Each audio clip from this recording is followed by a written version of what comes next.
Buenos días, un placer para mí dirigirme a ustedes. Mi nombre es José Torres Espinosa, abogado de los tribunales de la República del Ecuador. El día de hoy, exactamente lunes 14 de diciembre del 2020, siendo las 11:22 de la mañana, daremos inicio a esta clase. Para lo cual, en primer lugar, quisiera hacer una retroalimentación de lo que fue el deber enviado, de los artículos 405 hasta el 408 del Código Orgánico Integral Penal. Para esto voy a escuchar la intervención de tres personas. Por favor.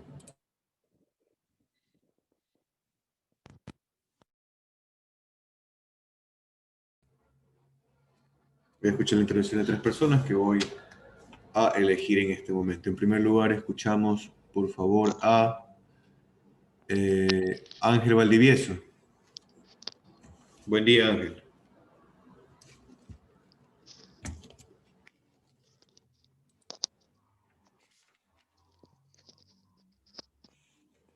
Recordando que mediante estas intervenciones se calificará el parámetro de participación en clase. Ángel Valdivieso, por favor, la escuchamos.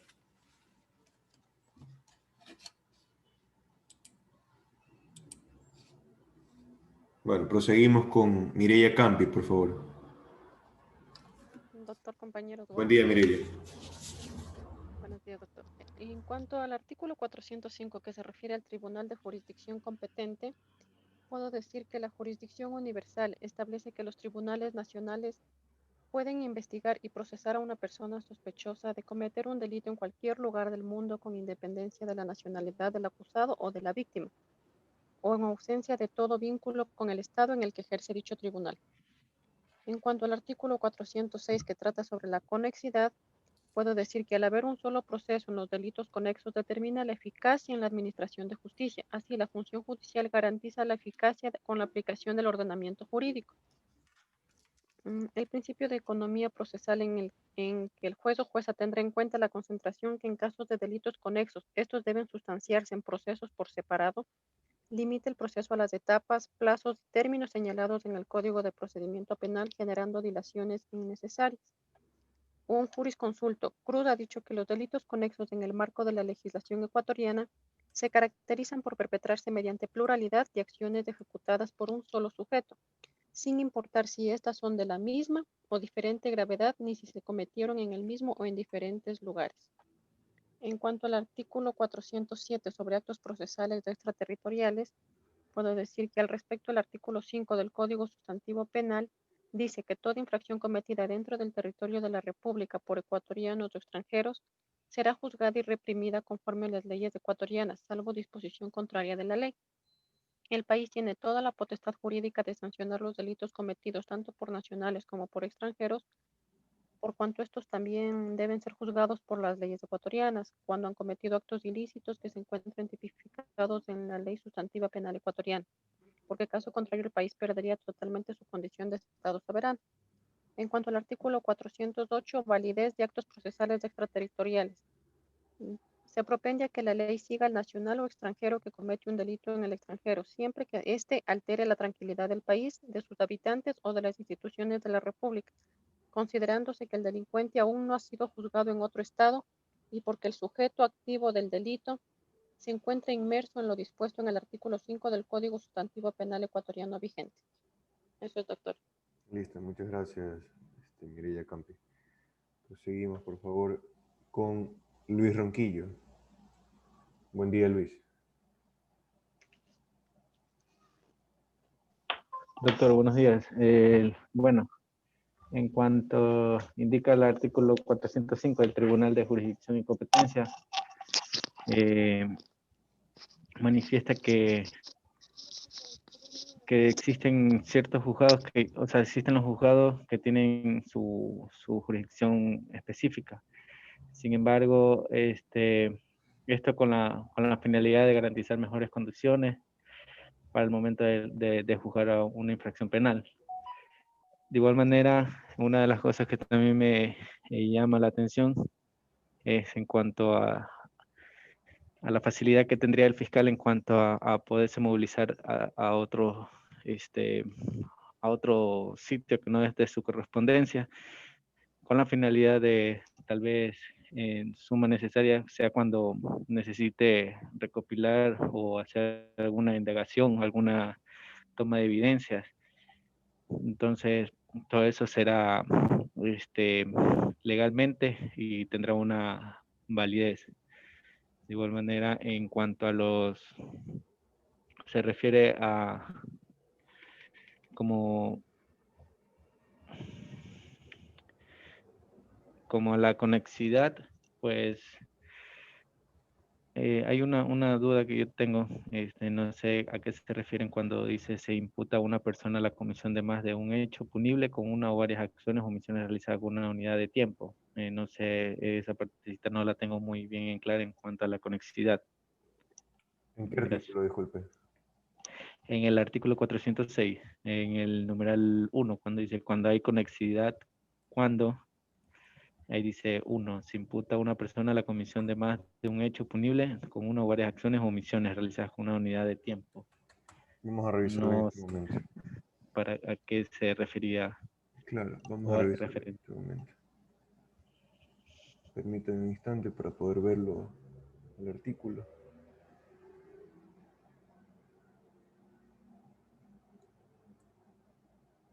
Conexidad.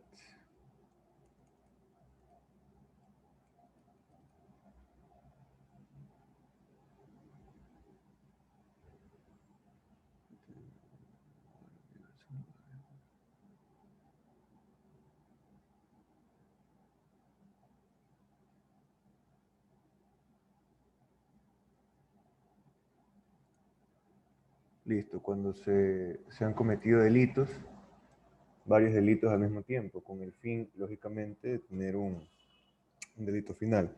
Ejemplo, cuando hay un robo, ¿no? Cuando hay un robo, existe, lógicamente, implícita lo que es la tenencia de armas, ¿no? Lógicamente cuando es con pistola o con proyectiles, ¿no? Si hablamos de tenencia de armas, la utilizamos este utensilio para poder cometer el robo. Sin embargo, la finalidad o el delito final es el robo directamente. Ahí lo que tendría que hacerse es un concurso ideal de infracciones, a eso se refiere con la conexidad.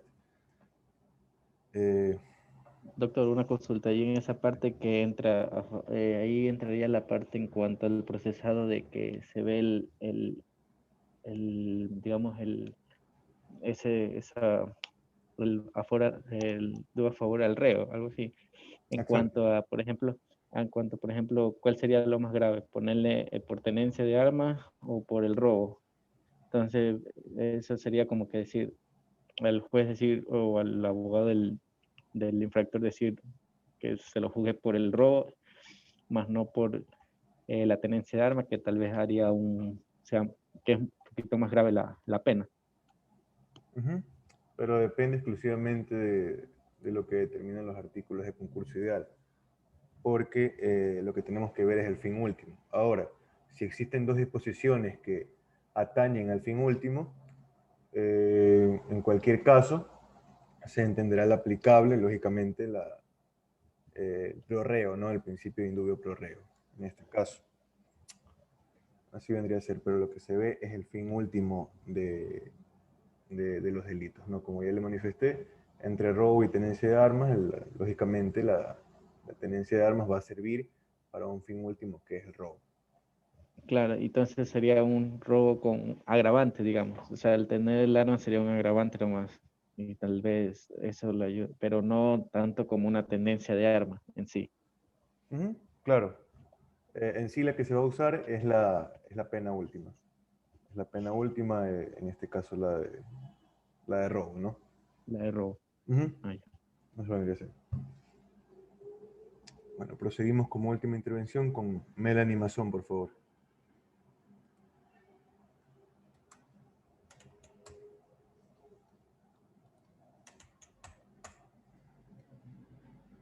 Melanie.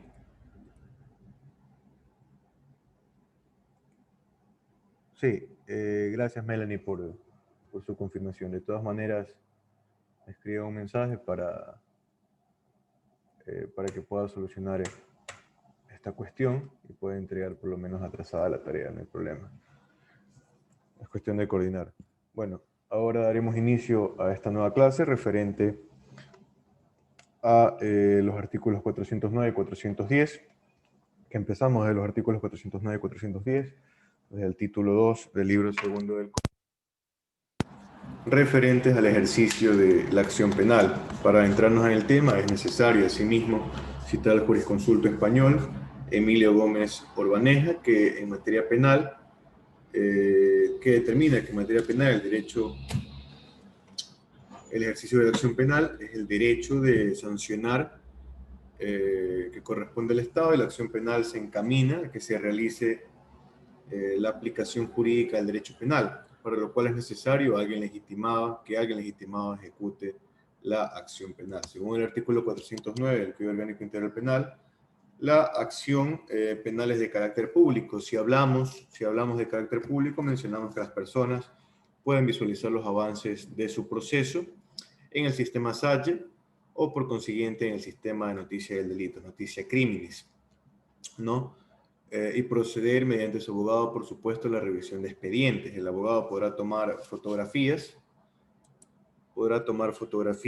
del expediente cuando éste ya se encuentra en etapas procesales, ¿no? En virtud de lo mencionado, el abogado autorizado por las partes en investigación previa, que valga la redundancia, es una etapa preprocesal, únicamente podrá revisar el expediente, más no tomar fotografías. ¿Por qué pasa esto? En virtud del artículo 180 del Código Orgánico Integral Penal, que prohíbe expresamente la difusión de información de circulación restringida con pena privativa de libertad de 1 a 3 años, mencionando en el numeral 2 de este artículo la información producida por la Fiscalía en el marco de una investigación previa. Entonces mencionamos que es pública, sin embargo, en la investigación previa, que es una etapa preprocesal, no se podrá tomar fotografías, resguardando que no se cometa, en este caso, el delito de difusión de información de circulación restringida. Y las personas que velarán por precautelar la información van a ser los funcionarios públicos, en este caso los fiscales y secretarias o secretarios, ¿no? Proseguimos con el artículo 410 del Código Orgánico. Doctor, una consulta antes. Sí. En cuanto se dijera a lo público, estoy mencionando, yo como abogado, en el momento de que se da una flagrancia, yo puedo solicitarle al servidor policial en ese momento alguna copia del parte respectivo Por supuesto. y si se niega, por ejemplo, él me dice, no, o sea, yo el parte lo entrego acá y usted tiene que solicitarlo ahí. O sea, No, por lo general no se niega, solo que pasa algo. Perdón, por lo general no se niega, por lo general pasa algo. Desde la comisión del delito, desde que toman aprendido al supuesto infractor, tiene que pasar un tiempo prudencial hasta que hagan el parte policial, que es de 5 horas, 4 horas. De todas maneras, la audiencia hay 24 horas para poder realizarla, en lo que es flagrancia. Por lo general, nunca he escuchado que hay ningún tipo de problema respecto al parte. Uno va a la oficina en Guayaquil, por lo menos es así, aquí en Machala también es así, que uno va a la oficina donde se encuentran los fiscales, a la oficina, en este caso la general, y los secretarios de esta oficina, por lo general ayudan a los abogados a poder realizar. claro, no, o sea, en esa parte sí, pero por ejemplo, directamente con el servidor policial, si el servidor policial no me quiere dar en ese momento, o sea, no es obligación de él o sí No tendría que es ser la obligación obligación de de él. él. No es obligación de él porque puede prestarse a que pueda recibir cualquier tipo de coimas, por decirlo así, por parte de los abogados. Entonces, él tiene que dirigir directamente a Fiscalía. A fiscalía, y entonces el abogado tendría que hacer el trámite directamente con personal de la Exactamente, con fiscalía personal de y Fiscalía. no netamente si es que él me dice, digamos, yo como servidor policial me dice, sabe que el abogado me dice, sabe que necesito una copia del parte policial que está haciendo, déjeme verle, tomarle fotografía. Yo como servidor policial le puedo decir, no, No, por supuesto. usted Puede solicítelo. hacerlo, pero se encuentra el riesgo de que se le realice a usted cualquier tipo de sanción disciplinaria, y con justa razón, ¿no? Así Ah, que ya. en el caso de las funciones de los policías, lo mejor sería dirigirlo directamente a Fiscalía para evitar cualquier tipo de problema. Listo, doctor, gracias. Listo, eso vendría a ser.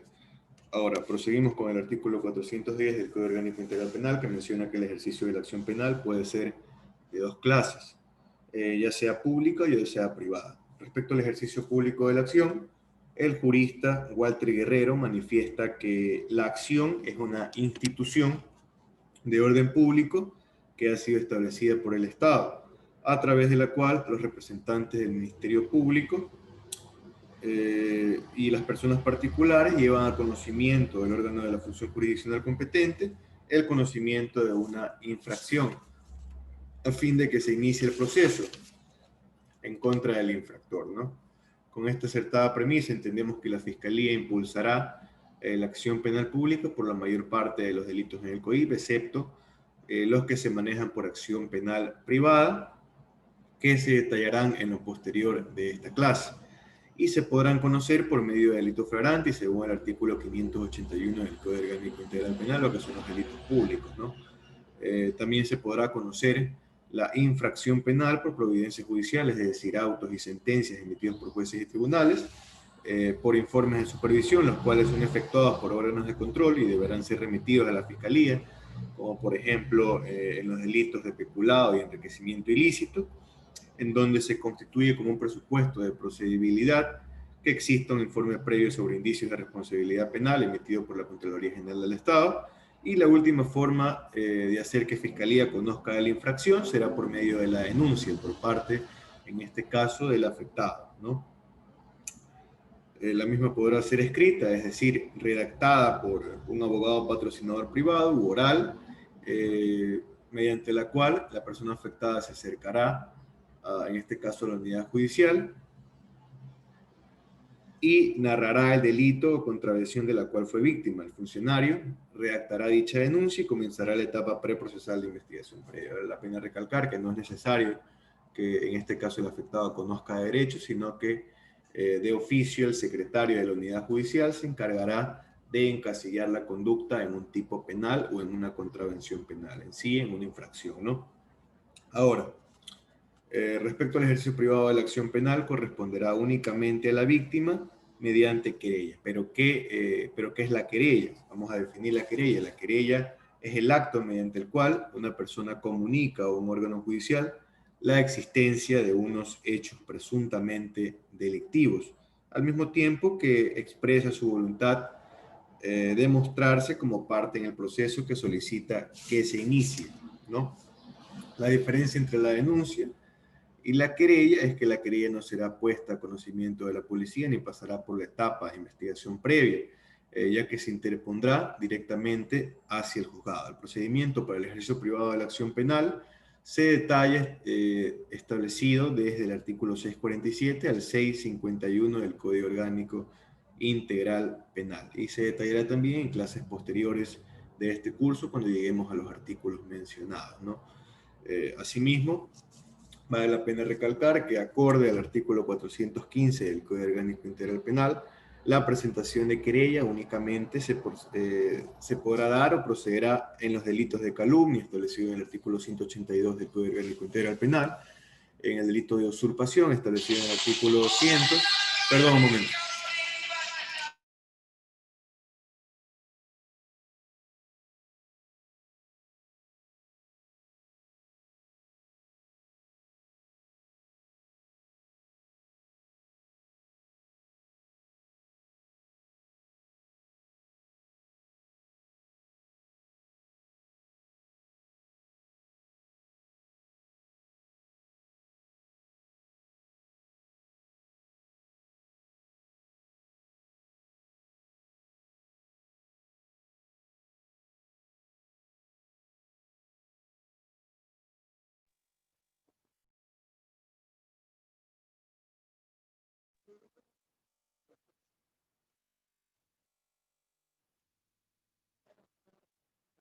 No se le escucha, Doc.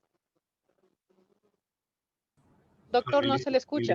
Mil disculpas, no había activado el micrófono. Una llamada importante. Bueno, les comentaba que se puede aplicar en los delitos de usurpación establecidos en el artículo 200 del Código Orgánico Integral Penal, de estupro establecido en el artículo 167 y lesiones que generen incapacidad de hasta 30 días, con excepción de los casos de violencia contra la mujer o miembros del núcleo familiar, es decir, se podrá presentar querella en los casos de los numerales 1 y 2 del artículo 152 de lesiones, es decir, sobre lesiones que produzcan incapacidad de 4 a 8 días o en su defecto menor a 30 días. Las lesiones que provoquen incapacidad menor a 4 días no se aplicará la querella, ya que es una contravención, según lo establecido en el artículo 396, numeral 4, del Código Orgánico Integral Penal. Funge entonces como una contravención de cuarta clase que no será susceptible de la aplicación de la querella, ¿no? Continuaremos entonces con el artículo 411 del Código Orgánico Integral Penal, en el cual se menciona que Fiscalía tendrá la titularidad y podrá ejercer la acción penal pública cuando en investigación previa haya reunido los elementos de convicción suficientes sobre la existencia de la infracción y de la responsabilidad de la persona procesada.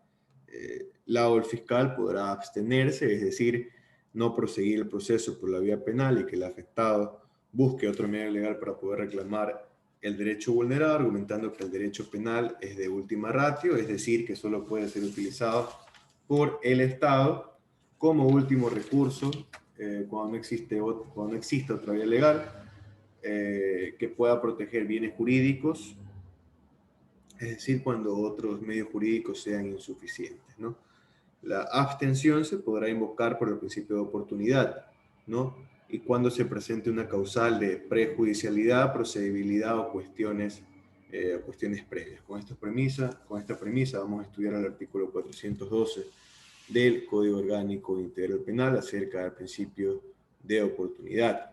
El mismo se afirma que el fiscal podrá abstenerse de iniciar o podrá desistir de investigación penal que ya se encuentre en curso en dos circunstancias, ¿no? O cuando sucedan dos hechos, ¿no? Primero, en infracciones sancionadas con pena privativa de libertad de hasta 5 años. En este caso podrá abstenerse, ¿no?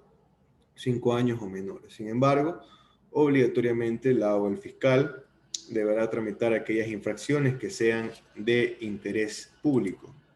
Es decir, casos mediáticos, el ejemplo más común, casos de farándula, por ejemplo, ¿no? Como segunda circunstancia de aplicación del principio de oportunidad, citamos aquellas infracciones culposas en las que el investigado o procesado sufre un daño físico grave que le imposibilite llevar una vida normal y que por ende el procesado estaría en grupo de atención prioritaria. Repito, el procesado no podrá imponerse, en este caso, mejor dicho, no será obligación del fiscal proseguir un proceso en contra de esta persona que a pesar de haber cometido un ilícito penal ya se encuentra en un grupo de atención prioritaria, ¿no? Podrá aplicarse lo que es el principio de oportunidad. Asimismo, retroalimentando esta segunda circunstancia, es importante recalcar que los delitos culposos, ¿no?